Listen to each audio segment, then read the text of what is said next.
Chapter 8. The Presents. I'll follow you wherever you need me to go. I just can't bear to lose you again. I don't want to have any regrets. After a long pause, Sasuke glanced at her. Do you really know what I want? He asked, a manic smile tugging at his lips.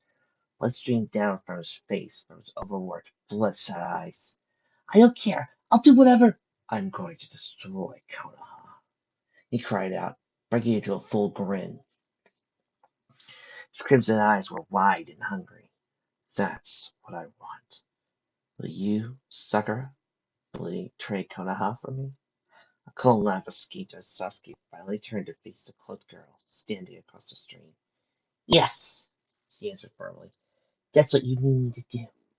Prove it, he spat, pointing to the red-haired girl sprawled on the ground beside him. Finish her off. She's no use to me now and would make a fine replacement. Sakura pulled out a knife and leaped over the stream, approaching the girl on the ground. A girl she would later learn was named Kairi. When their eyes met, something in the girl's stare indicated she knew Sakura's true intentions. She raised the knife, her hands started trembling. This is it, Sakura thought, squeezing her eyes shut. This is where it all ends. What's wrong, Sakura?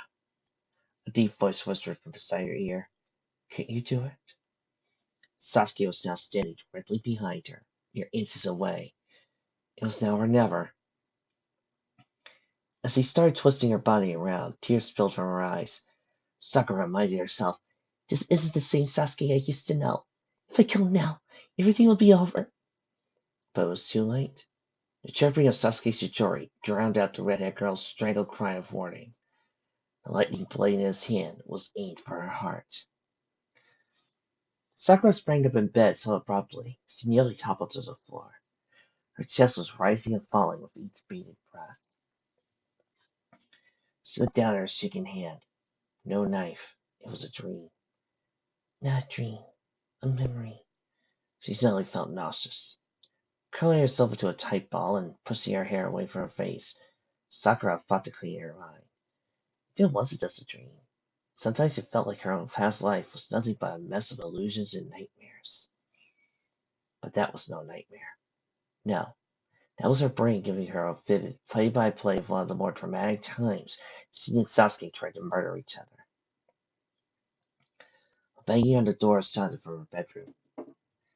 Sakura jumped and fumbled for her kunai under the pillow.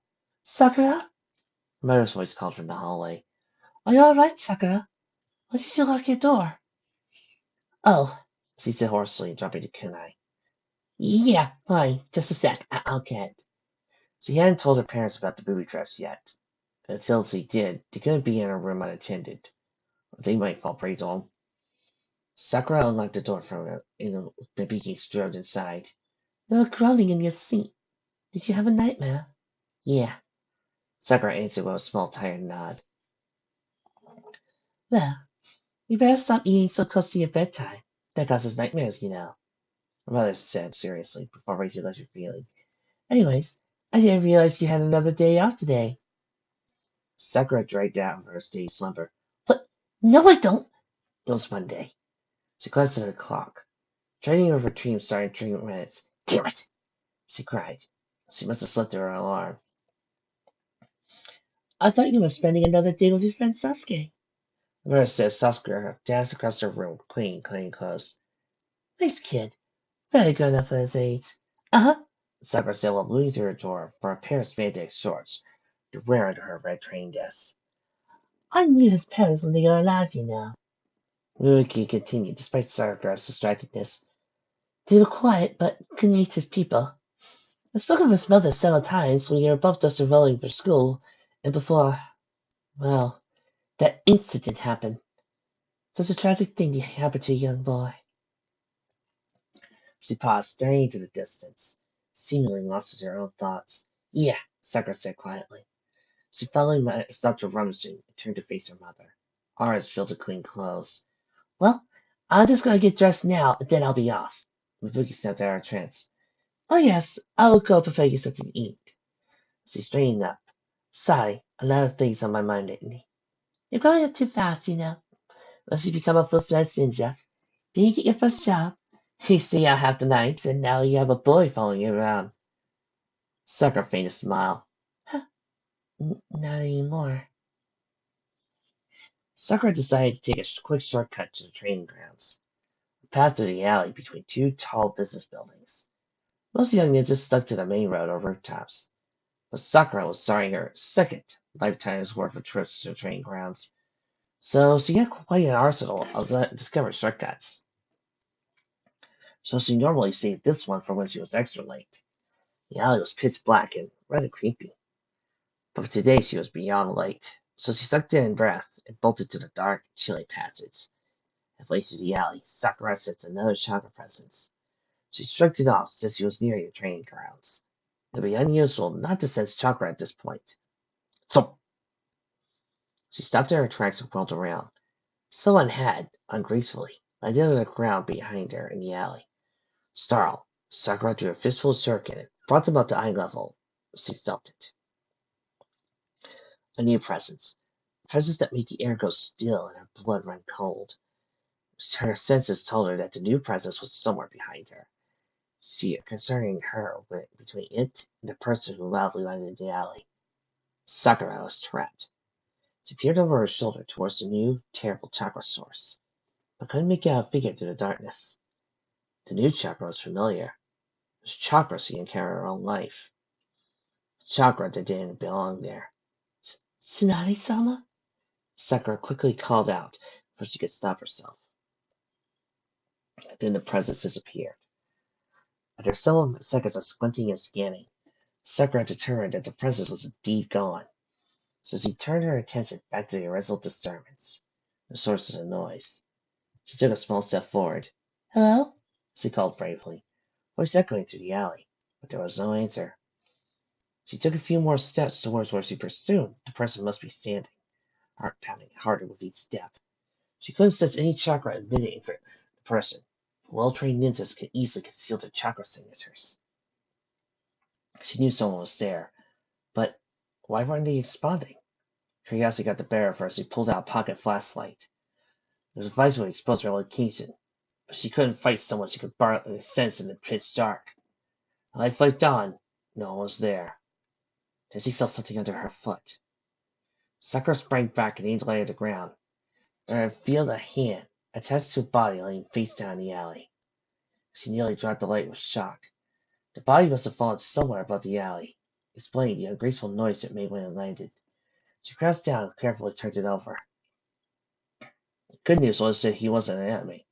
He was wearing a Jonin vest and had a leaf engraved on his forehead protector. He was a ninja from Konoha. The bad news, he was dead. Eyes wide open, and his face was stained with blood from the previous fall. Instinctively, Sakura checked his pulse and vital signs, but as she anticipated, they were unresponsive. In fact, medical expertise led her to the realization that the man's vital signs had been unresponsive for minutes. He was dead before he hit the ground. Needless to say, Sakura was extremely late for her training. She hurried to the emergency wing in the hospital and debriefed her examination of the dead Jonin's vital signs to the medical personnel there. The doctor seemed alarmed at first, probably by Sakura's proactive response, and also by the situation altogether. But they expressed their gratitude before sending her to Hokage Tower to file a report. When she arrived, Sakura half expected to find Tsunade sitting among the Jonin bodyguards. Instead, she found old man Sarutobi, the third Hokage, sitting on the largest chair in the room. It was surreal to see him there, alive, and explaining the paperwork Sakura now had to fill out. Little did he or anyone else in the village know, if events unfolded as they did in Sakura's past life, his days were numbered. She completed the report much faster than anyone in the room anticipated. What? Excellent penmanship for a young girl, one of the Jonin noted as he scanned over the document. An Andrew Black Ops team was sent to collect the body and investigate the alley. They returned before Sakura had left the tower, and reported no traces of the mysterious chakra presence Sakura described. Then she was dismissed from the tower, so that Hokage and a small team could discuss the matter in private. What on earth was that about? On her way back towards the training grounds, along the main road this time, Sakura thought long and hard about the strange presence and what the whole bizarre situation could mean.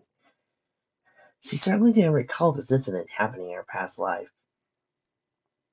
After all, if it had happened, she wouldn't have found out about it. She never used that alley last time that she was this age, so there's no reason to jump to the conclusion that the unusual presence had anything to do with her. Or was there?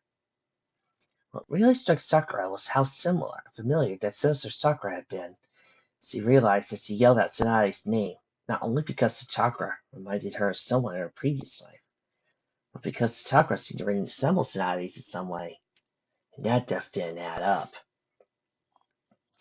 So she found Kakashi and Naruto sparring at the usual training spot. Right when she arrived, Naruto slipped on a patch of dirt, sending a handful of shurikens straight up to the air. Shit! Sakura thought, realizing Naruto's weapons were now descending when he was spread eagle on the ground. But she and Kakashi fired their own shuriken and at Naruto to deflect them. With many clangs of metal striking metal, they managed to save Naruto from his own weapons just in the nick of time. Thanks, Sensei! Naruto similarly sighed. And oh, Sakura-chan! My hero! He jumped up from where he was sprawling on the ground and spread it over to her. Glad to see my entire team hasn't dissed me today, he added with a frown. Sasuke isn't here? She asked. No, he has to skip our session today, said Kakashi, was approaching the duo. Where were you this morning, Sakura? Before answering, Sakura paused to consider where Sasuke had ever skipped training like this in her past life. Her mind didn't linger on the question for long, because she began to describe her unexpected morning adventure. Kakashi's expression was indiscernible under its mask, as it usually was. Why did you take that path? Sakura shrugged, not understanding why Kakashi would ask her about the detail over the others. I've taken that alley before and haven't had any problems. A similar situation happened there a while ago, and most people have avoided it since, he answered. Oh, didn't realize, Sakura said honestly. She was never aware of that. How was she known to avoid the alley? Regardless, she got to the sneaking suspicion that Kakashi found her actions unusual. Sakura only trained with Kakashi and Naruto for 1 hour before she left for a volunteer shift at the hospital. For once, the mind-numbing task felt comfortable because she was so emotionally drained. Midway through her shift, Sakura's supervisor informed her that word of the mysterious alley incident had swept through the hospital. The nurses told us you handled the situation tactfully in accordance with standard medical protocol. Needless to say, you're starting to get the reputation around here, she said with a pressed nod. Thank you, Sakura said, while bowing deeply, struggling to contain her smile. Maybe things will pick up for me after all. After her shift, Sakura ate dinner with her family, cleaned up, and wondered what to do next. Normally, she would meet with Sasuke to train around this time. A small pang of regret, she realized he probably wouldn't have any interest in training with her for a while. As satisfying as it had been to be harsh with him the previous night, her words were meant to Sasuke of the past life. This Sasuke, on the other hand, hadn't actually wronged her yet.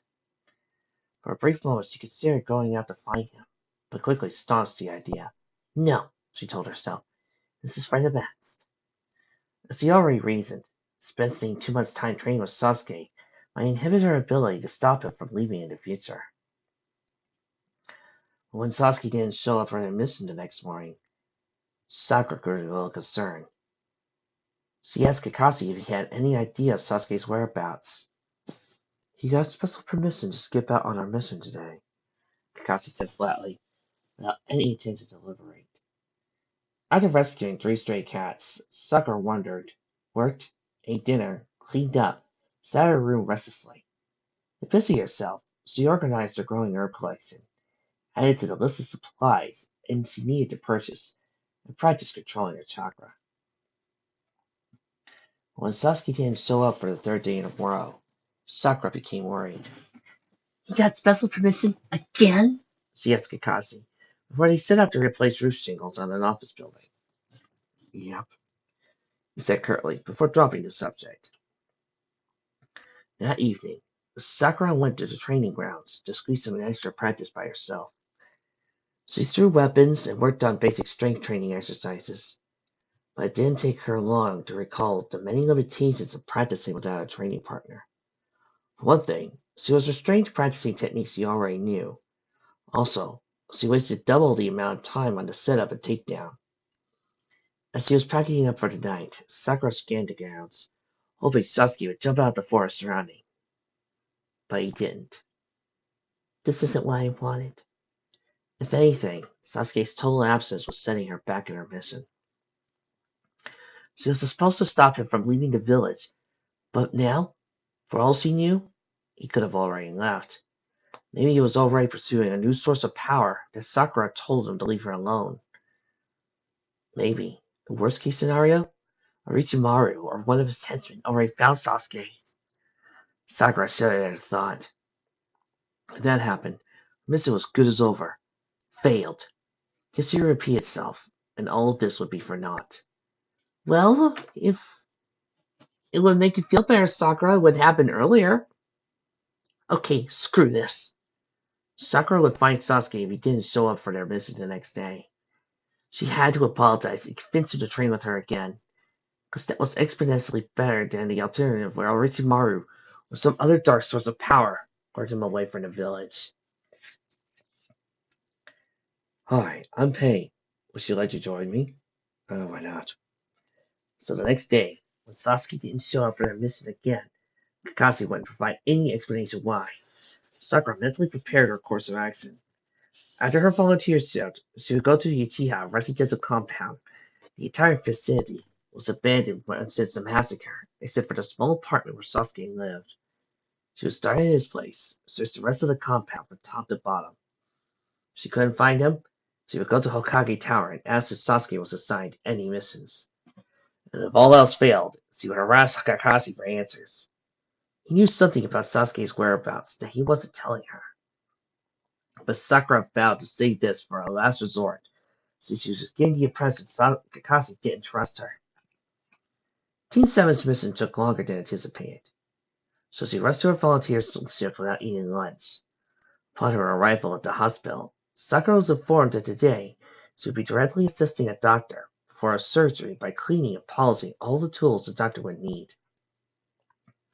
Although the work wasn't any less tedious than her usual filling and paperwork, Sakura considered this an upgrade. She was going to be much closer proximity to the patients and medical procedures. Despite her excitement over the small promotion, Sakura couldn't push the thoughts of her missing teammate from her mind. What if she couldn't find him? What if no one in the village knew where he was? Sakura would have to arrange a search party. Well, if anyone takes me seriously, that is. It wasn't like she could warn people about Orochimaru's interest in Sasuke.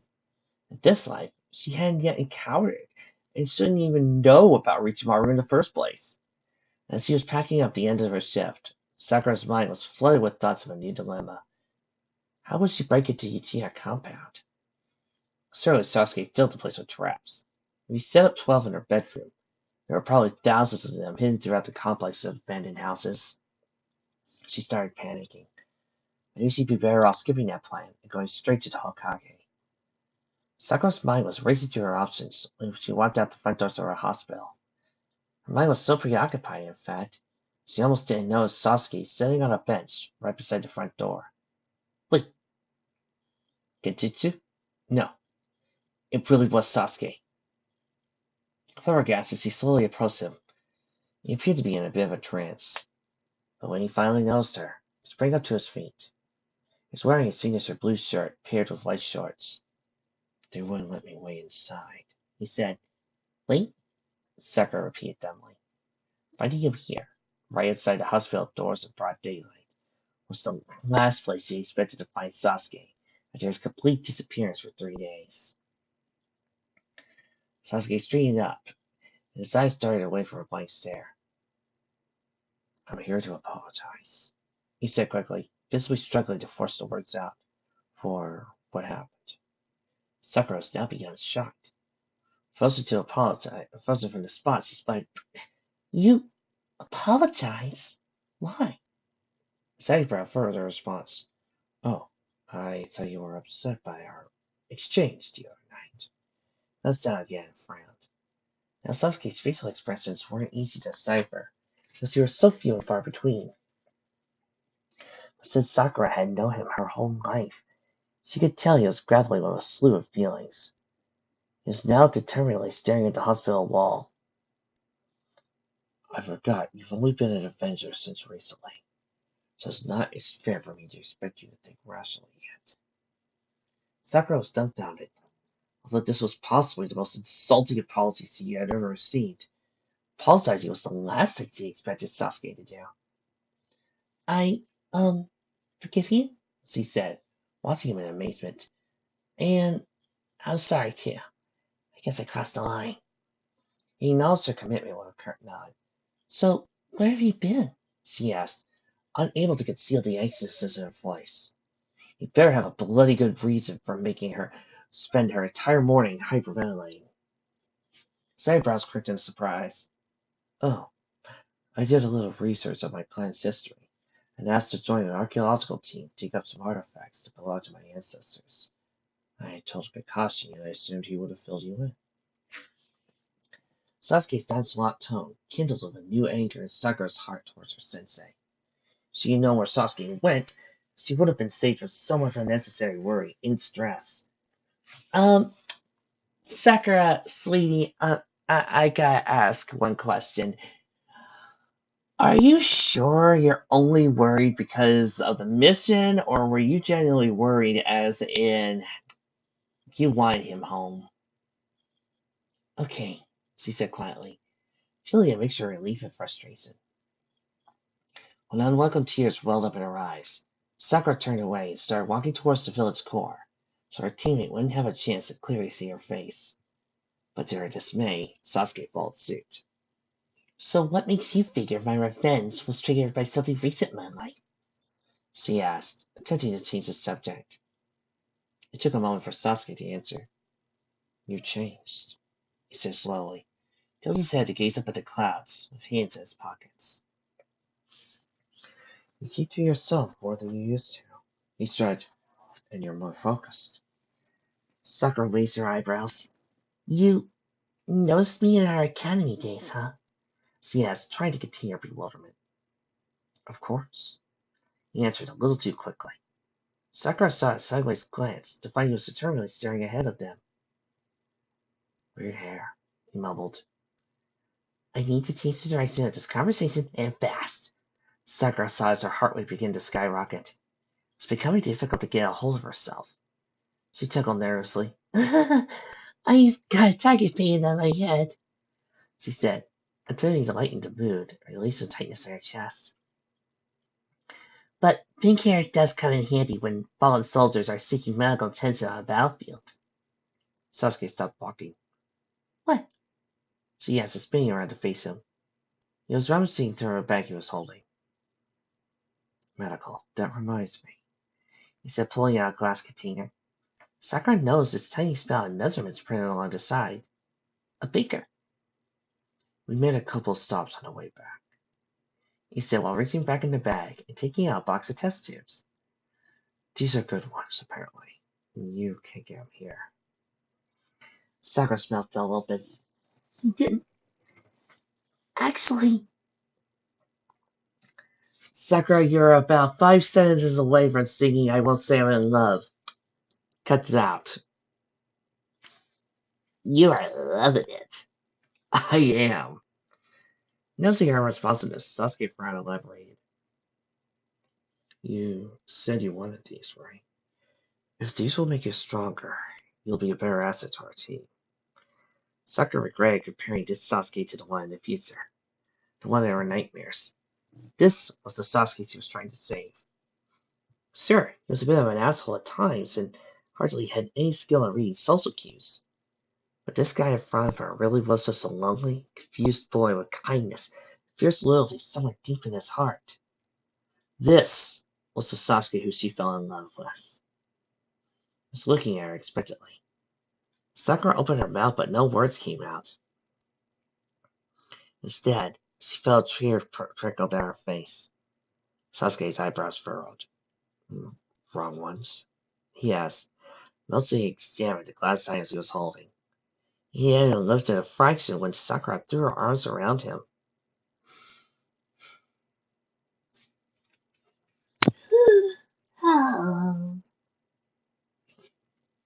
Sasuke immediately tensed at her touch.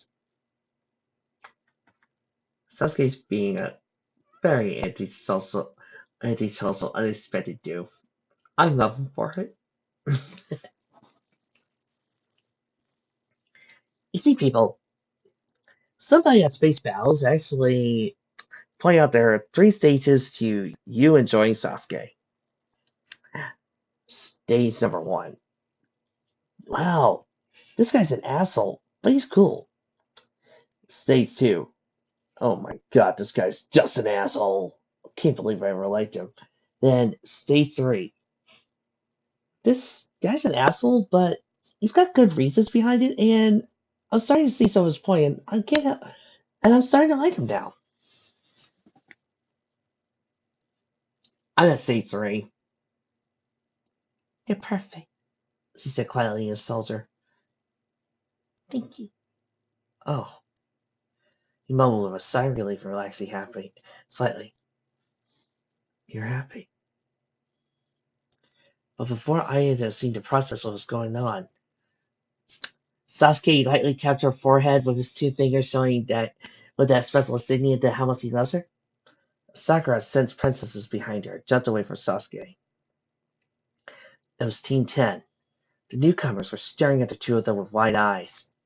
Shikamaru let out a low whistle. Choji snickered. And Ino's expression was unreadable.